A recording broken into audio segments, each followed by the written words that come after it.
नमस्कार। बात छत्तीसगढ़ की में आपका बहुत स्वागत है। मैं हूं आपके साथ बुशरा। आज बात कर रही हैं विधानसभा शराब पर डाका। जी हां, छत्तीसगढ़ विधानसभा में बजट सत्र के दौरान आज फिर से शराब घोटाले का मामला गूंजा। आबकारी राजस्व में कमी का मामला सत्ता पक्ष के ही वरिष्ठ विधायक धर्मलाल कौशिक ने उठाया। इस पर मुख्यमंत्री ने सदन में जांच कराने की घोषणा कर दी है। पहले इस पर देखिए ये खास रिपोर्ट, उसके बाद चर्चा की शुरुआत। दरअसल विधानसभा में बीजेपी विधायक और पूर्व नेता प्रतिपक्ष धर्मलाल कौशिक ने शराब दुकानों से मिलने वाले राजस्व का मामला उठाया। कौशिक ने पूछा, साल 2021-22 में 52 करोड़ 27 लाख और साल 2022-23 में केवल 24 लाख ऑनलाइन शराब बिक्री से मिला। क्या इसकी जांच कराएंगे? इस पर मुख्यमंत्री विष्णुदेव साय ने जांच कराने की घोषणा की। सदन में श्री कौशिक ने कहा कि राजधानी के वीआईपी रोड में टाइम लिमिट से ज्यादा वक्त तक शराब के बार खुले रहे हैं, गोली चल रही है, घटनाएं घट रही हैं। इस पर क्या सख्ती करेंगे? मुख्यमंत्री ने कहा कि सख्ती से नियम का पालन हो, इसके निर्देश दिए गए हैं। आपको बता दें कि विधानसभा चुनाव के दरमियान बीजेपी नेताओं ने कांग्रेस सरकार पर वायदे के अनुसार शराब बंदी करने को लेकर खूब दबाव बनाया, आंदोलन किए और साथ ही ईडी के हवाले से 2000 करोड़ रुपए से अधिक की शराब घोटाले का आरोप कांग्रेस सरकार पर लगाया था, जिस पर जांच जारी है। इस मामले को लेकर आबकारी विभाग से जुड़े विभिन्न अधिकारियों की गिरफ्तारी भी की गई है। वहीं आबकारी राजस्व में कमी के मामले को लेकर मंत्री बृजमोहन अग्रवाल ने कहा कि मैंने कहा था कांग्रेस सरकार के काले कारनामे उजागर होंगे। कांग्रेस सरकार में किस प्रकार से छत्तीसगढ़ को लूटा है, कैसे खजाने में डकैती डली है, सामने आ रहा है। आज के प्रश्न में भी आबकारी मामले में मुख्यमंत्री ने बताया कि राजस्व 2021 में आता था, 2022-23 में वह राजस्व कम हो गया। ये छत्तीसगढ़ के लोगों के साथ धोखा, विश्वासघात है। छत्तीसगढ़ की खजाने के साथ चोरी डकैती है। मुख्यमंत्री ने कार्रवाई करने का आश्वासन दिया है। पहले भी ईडी ने शराब घोटाले को पकड़ा है। बड़े बड़े लोग जेल में हैं। छत्तीसगढ़ के टैक्स पेयर को गाड़ी कमाई पैसे में डकैती डालने वालों को सजा मिलेगी। तो मैंने कहा था कि कांग्रेस सरकार के काले कारनामे उजागर होंगे। ये तो छत्तीसगढ़ के लोगों के साथ में धोखा है, विश्वासघात है और ये छत्तीसगढ़ के खजाने की चोरी और उसमें डकैती है और उसके ऊपर में मुख्यमंत्री जी ने कार्रवाई करने का आश्वासन दिया है। पहले ही ईडी ने शराब घोटाले को पकड़ा है, उसमें बड़े बड़े लोग जेल में हैं। मुझे लगता है इसके माध्यम से आने वाले समय पर और भी नाम उजागर होंगे और छत्तीसगढ़ के एक्सचेकर को, छत्तीसगढ़ की जनता की गाढ़ी कमाई के पैसे में डकैती डालने वाले लोगों को सजा मिलेगी। वहीं कांग्रेस विधायक संगीता सिन्हा का कहना है कि अगर पूर्ववर्ती सरकार ने कुछ किया है तो इसमें जरूर जांच हो। 5 साल का ही नहीं, 5 साल के पहले का भी जांच होना चाहिए। इसमें जो राशन कार्ड में जो घोटाला हुआ है वह जांच होनी चाहिए। बीजेपी सरकार में जो पीएमटी के घोटाले हुए हैं, पीएमटी के कितने बार इक्वेशन आउट हुए हैं, उसकी भी निष्पक्ष जांच हो। पूर्ववर्ती सरकार का जितना भी जांच करना चाहिए, निष्पक्ष जांच करें, हम तैयार हैं। जरूर, अगर पूर्ववर्ती सरकार ने कुछ किया है तो उसमें जरूर इसमें जांच हो। हम तो बोलते हैं 5 साल क्या, 5 साल के बाद पहले का भी जांच होना। इसमें जो राशन कार्ड में जो घोटाला हुआ है वो जांच होना चाहिए। उन्होंने जो पीएमटी में कितने बार पीएमटी के क्वेश्चन आउट हुए हैं, ये सबको बात रखे ना। जांच तो हम तो बोलते हैं निष्पक्ष जांच हो और हमारे जो पूर्ववर्ती सरकार का जितना भी जांच कराना चाहे निष्पक्ष जांच करवाए, हम उसके लिए तैयार हैं। बहरहाल लगातार पूर्ववर्ती कांग्रेस सरकार पर शराबबंदी के लिए दबाव डालने वाले बीजेपी में अपने घोषणा पत्र शराबबंदी को शामिल नहीं किया। हालांकि कैबिनेट ने एक भी नई शराब दुकानें नहीं खोलने का निर्णय लिया है। वहीं अब देखना होगा कि शराब घोटाले के आरोपी आबकारी राजस्व में कथित डाका डालने वालों के ऊपर कब तक कार्रवाई होती है। स्वराज एक्सप्रेस के लिए रायपुर से दिलीप साहू की रिपोर्ट। तो विपक्षी नेताओं की तरफ से शराब के मामले को लेकर के सियासी तीर छोड़े जा रहे हैं। दूसरी तरफ सत्ता पक्ष के नेता छत्तीसगढ़ के राजस्व पर डकैती की बात कह रहे हैं। पूरा घटनाक्रम इन्हीं बातों को लेकर के बना हुआ है। इस पर प्रतिक्रिया हम जानेंगे। खास मेहमान हमारे साथ जुड़ गए, बीजेपी से नेता सुनील चौधरी जी हमारे साथ जुड़ गए हैं, बहुत स्वागत है आपका। कांग्रेस से प्रवक्ता श्री कुमार मेनन जी हमारे साथ जुड़ गए हैं, बहुत स्वागत आपका। वरिष्ठ पत्रकार पीसी रथ जी भी हमारे साथ जुड़ गए हैं, बहुत स्वागत आपका। तो सबसे पहले प्रतिक्रिया कांग्रेस से जानेंगे, क्योंकि कांग्रेस ने ही विधानसभा में शराब और कानून व्यवस्था का जो मुद्दा उठाया है उसको लेकर के लगातार विपक्षी नेता कह रहे हैं कि शराब बंदी की मांग जब बीजेपी पहले करती रही थी तो अब उनके समय आ गया है, तो कम से कम उन्हें इस ओर ध्यान देना चाहिए। पहले आपकी इसको लेकर के प्रतिक्रिया। खेती जो भी थोड़ा हो रहा है शिव कुमार जी, सबसे पहले एक बात बता दूं जी, सबसे पहले हम लोग आज 3 महीने करीब हो गए सरकार बने। हमको लग रहा था ये सरकार जो पूरे 5 साल शराबबंदी को भाजपा 5 साल शराबबंदी को मुद्दा बनाकर रखी थी, पूरे प्रदेश के अंदर एक एक जिले में जाकर बोलती थी शराबबंदी क्यों नहीं कर रही है भूपेश बघेल जी की सरकार। हमको लग रहा था जिस प्रकार से ये माताओं बहनों की बात कर रहे हैं, जिस प्रकार से शराब को बंद करने की बात कर रहे थे या मांग कर रहे थे, इनकी सरकार बनते ही पहले कैबिनेट में अन्य मामलों के अलावा सबसे पहले ये इस पे चर्चा करते और शराबबंदी छत्तीसगढ़ में लागू करते, तब इनकी बात समझ में आती। आज 3 महीने हो गए हैं शराबबंदी के संबंध में एक शब्द भी, चाहे विष्णुदेव साय जी हो, चाहे इनके तमाम नेता हो, कोई एक नेता इनके बोलने के तैयार नहीं है। किसी के पास समय नहीं है शराबबंदी की बात करने के। महिलाएं गांव-गांव में इसी बात पर इनको वोट डाली है कि भाजपा शराबबंदी करने वाली है।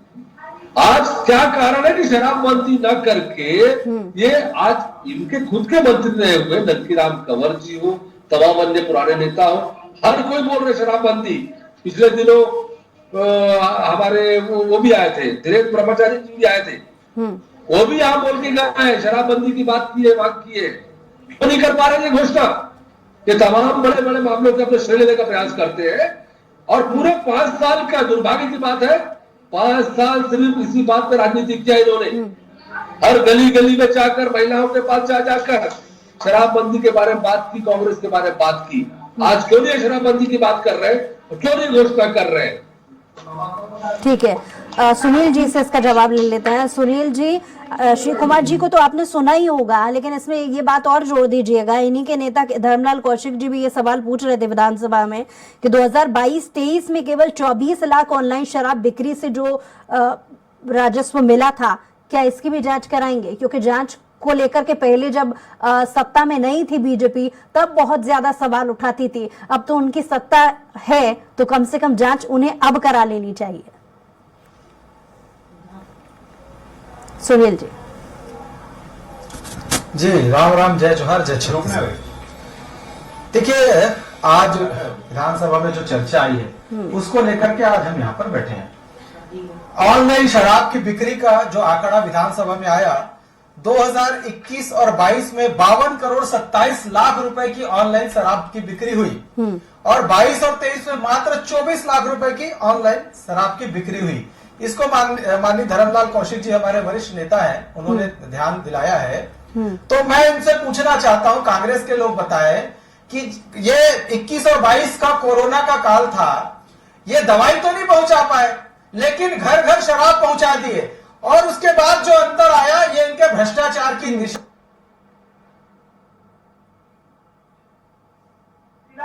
करते थे, बंदी की बात करते थे, वादा तो ये करे थे ना, 5 साल में पूरा नहीं कर पाए और कहते हैं कि हमारे घोटालों की 5 साल आपकी सरकार थी, कर लेते 15 साल की जांच, क्यों बैठे रहे हाथ पे हाथ धरे? भ्रष्टाचार करने से फुर्सत नहीं मिली। मैं इनको बताना चाहता हूं, हमने 2017 में अवैध शराब को रोकने के लिए पॉलिसी बनाई और उसके अंतर्गत 1078 जो शराब की दुकानें थी वो 719 हो गई। हमने शराब की दुकानों को घटा दिया, शराब की दुकानें लगातार कम हो गई, लेकिन इनकी नियत बदल गई शराब में। इनकी नियत कैसे बदली? इनको उसमें दिख गया कि माल तो यहीं से आने वाला है और ईडी ने पर्याप्त दस्तावेज 13,000 पन्ने का। अब मैं इनसे पूछना चाहता हूं, उनमें मैं पूछना चाहता, अरे सुन लीजिए आराम से, क्या हड़बड़ा रहे हैं, सुनिए ना। 13,000 पन्ने का किया, अब उसमें 180 करोड़ रुपए की 119 संपत्ति अटैच की। अरे हमने अपने घोषणा पत्र में जो कहा है वो कर रहे हैं। आपके जैसे बेवकूफ शराबबंदी का वादा करके मुकर गए, 5 साल में कुछ नहीं किया। अरे कुछ तो शर्म करो, कुछ तो शर्म बचा के रखो। अरे उसको शर्म बचा के रखो। अगर इतनी शर्म नहीं है तो सोचना चाहिए जनता इसने बाहर निकाल दी। हमने नहीं कहा, आपने कहा। ये ढेबर कौन है जो अवैध शराब में आरोपी है, जिसके साथ लोग यहाँ पर रायपुर के लोग जुड़े हुए हैं? ये अनिल टुटेजा कौन है? मैं पूछना चाहता हूँ। शराब घोटाले में शीर्ष में बैठे व्यक्ति को 776 करोड़ रुपए गए हैं, ईडी की चार्जशीट में है। आप बताएं कि कौन है ये लोग, कौन से आईएएस हैं, कौन लोग जेल में हैं, और कांग्रेस से उसके क्या संबंध है, कांग्रेस की सरकार से क्या संबंध है? ये नहीं बोलेंगे, सच नहीं बोलेंगे, अनर्गल बातें करेंगे। अरे शराबबंदी का आपका वादा था, हम अपने घोषणा पत्र में जो बात कहे हैं वो कर रहे हैं, और बड़े बेशर्मी से शराबबंदी पर बात करते हैं। शर्म आनी चाहिए कांग्रेसियों को। शराब के विषय कांग्रेस का सवाल है, कालिक में डूबे हैं लोग। ठीक है, शराबबंदी का जो घोषणा पत्र में वादा किया था कांग्रेस की तरफ से था, लेकिन जब बीजेपी विपक्ष में थी तब लगातार ये कह रही थी कि उन्होंने वादा किया था उसे पूरा नहीं किया। यानी शराबबंदी को लेकर के जो वादा याद दिलाने की कोशिश बीजेपी करती थी। अब क्योंकि जब आपको ऐतराज शराब की बिक्री को लेकर के इतना ही था आपकी पार्टी को, तो सरकार में आ जाने के बाद में सारे फॉर्मूले, सारी नीति, सारे कायदे कानून आपके हाथ में है, तो कम से कम एक पहल आप कर लेते।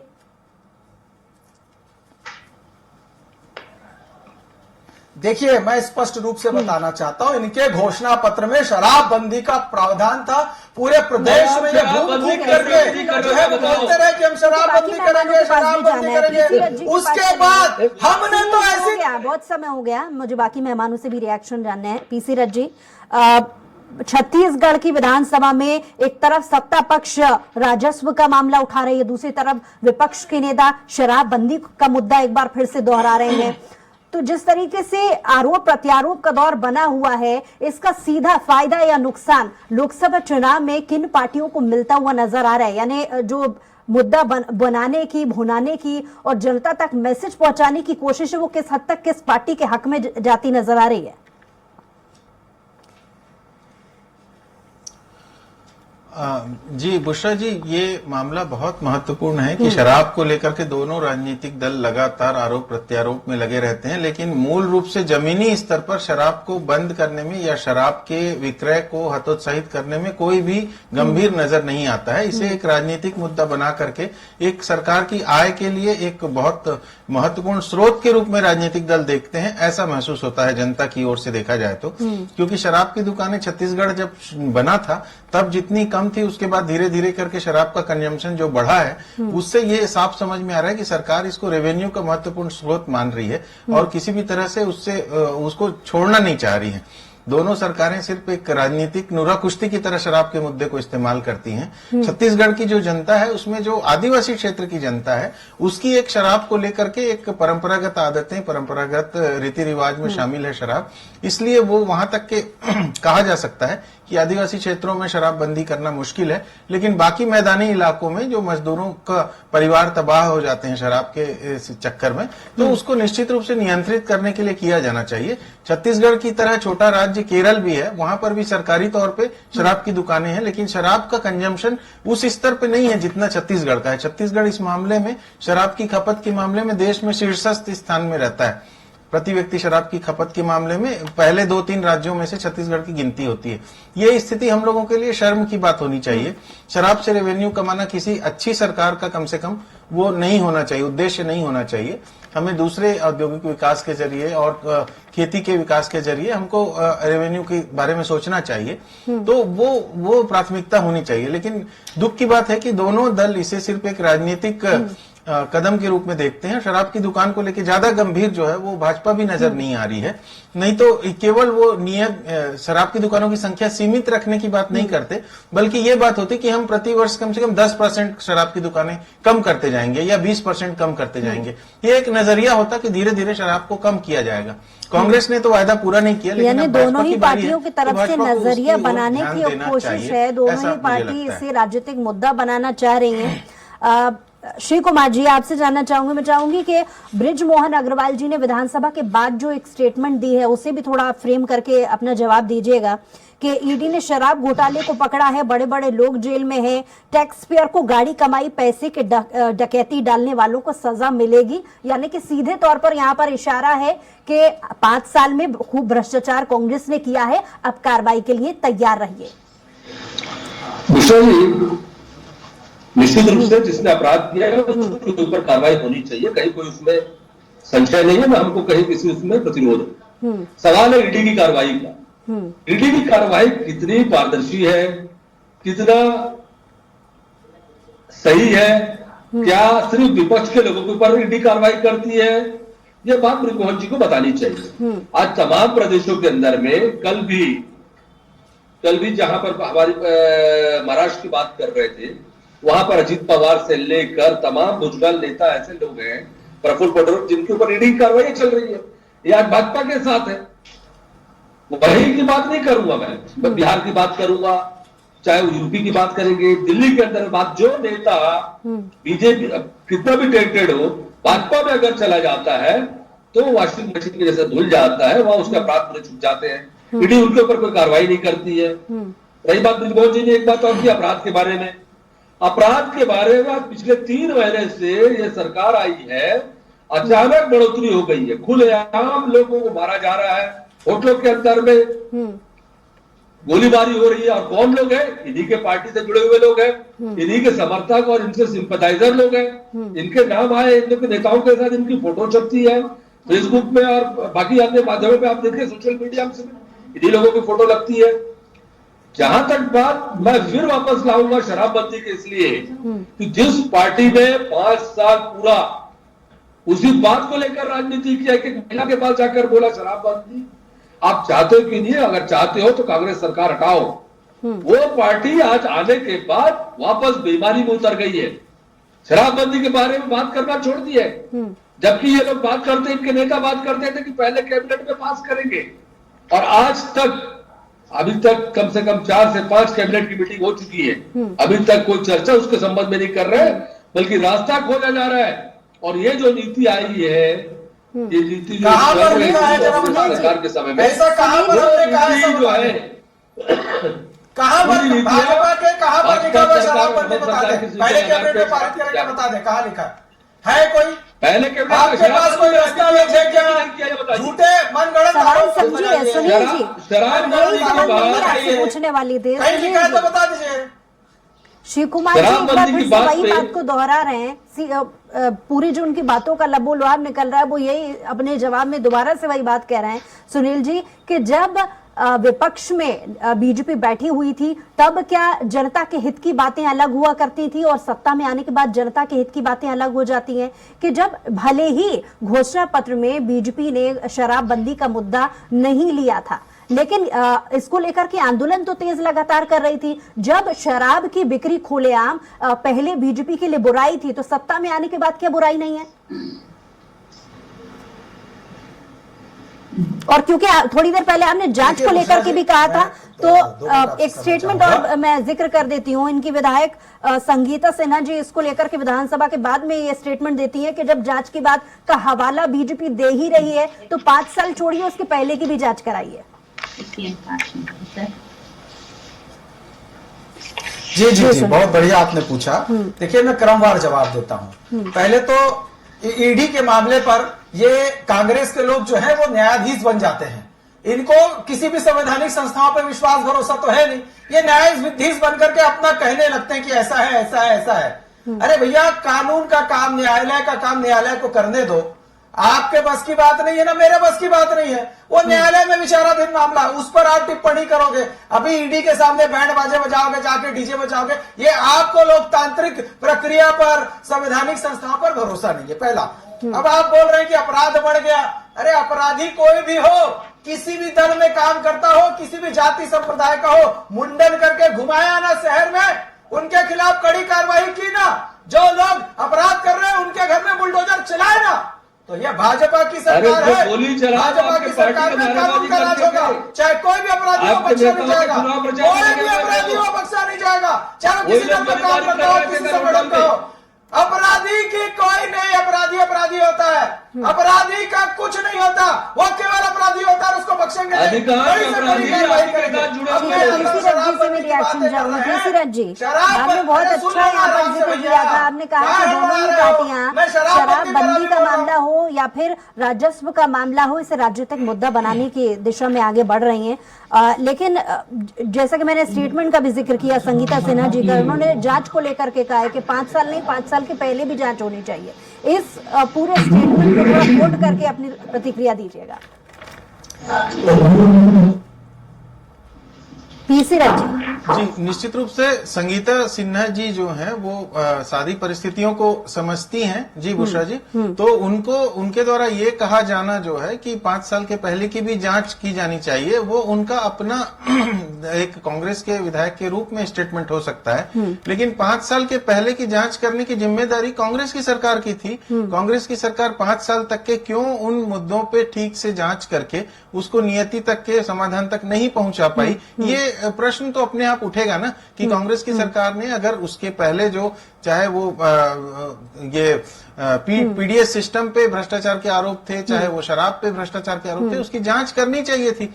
दरअसल कांग्रेस की सरकार भी उन्हीं अधिकारियों के हाथों में खेलती रही। जिस तरीके से आरोप प्रत्यारोप देके जा रहे हैं, बीजेपी भी इसको लेकर के कह रही है कि राजस्व 2021 में आया था, 2022-23 में राजस्व कम हो गया। ये भी आंकड़े पेश किए जा रहे हैं। जी, वो आंकड़े एकदम ऑनलाइन बिक्री वाले आंकड़े हैं और 50% कम हो गए दिख रहे हैं वो सीधे।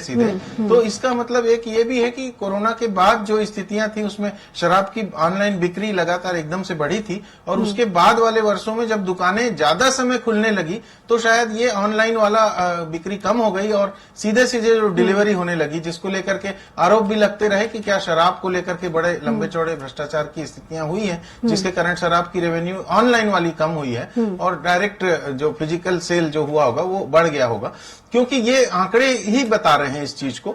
और निश्चित रूप से दोनों सरकारों ने, मेरा तो स्पष्ट मानना है कि कहीं ना कहीं से वो रेवेन्यू को लेकर के, शराब की बिक्री को लेकर के उत्साहित रहते हैं और उसको कम करने या खत्म करने के लिए ज्यादा वो गंभीर प्रयत्न नहीं करते हैं, ऐसा प्रतीत होता है। क्योंकि ये शराब का मुद्दा छत्तीसगढ़ में निश्चित रूप से चिंताजनक है। बहुत सारे परिवार तबाह होते हैं और बहुत सारे लोग परिवार सहित इसकी आदतों के कारण सुसाइड भी कर लेते हैं और ऐसी घटनाएं बीच बीच में आती रहती हैं। इसको कम किया जाना बहुत जरूरी है और अच्छे प्रदेश के रूप में हम छत्तीसगढ़ को अगर आगे ले जाने की बात कर रहे हैं, दावा कर रहे हैं, तो उसमें इस नीति पर प्रॉपर तरीके से गंभीरता से प्रयत्न किया जाना चाहिए कि सही शराब नीति हो। चलिए, बहुत शुक्रिया तीसरथ जी हमारे साथ जुड़ने के लिए, और शिव कुमार जी आपका भी बहुत शुक्रिया, सोनी जी आपका भी बहुत शुक्रिया हमारे साथ जुड़ने के लिए, डिबेट में शामिल होने के लिए। तो छत्तीसगढ़ विधानसभा में बजट सत्र के दौरान आज फिर से शराब घोटाले का मामला गूंजा। आबकारी राजस्व में कमी का मामला सत्ता पक्ष के ही वरिष्ठ विधायक धर्मलाल कौशिक ने उठाया। इस पर मुख्यमंत्री के सदन में जांच कराने की घोषणा लगातार की गई। कुल मिलाकर जो आज की विधानसभा में एक तरफ सत्ता पक्ष के नेता राजस्व का हथियार लिए हुए हैं, तो दूसरी तरफ सियासी तीर जो है शराब के मामले को लेकर के विपक्षी नेताओं की तरफ से छोड़े जा रहे हैं। देखने वाली बात होगी कि इनका असर लोकसभा में कितना हो पाता है। हमारी खास पेशकश में इतना ही। कुछ और खबरों के लिए देखते रहिए स्वराज एक्सप्रेस।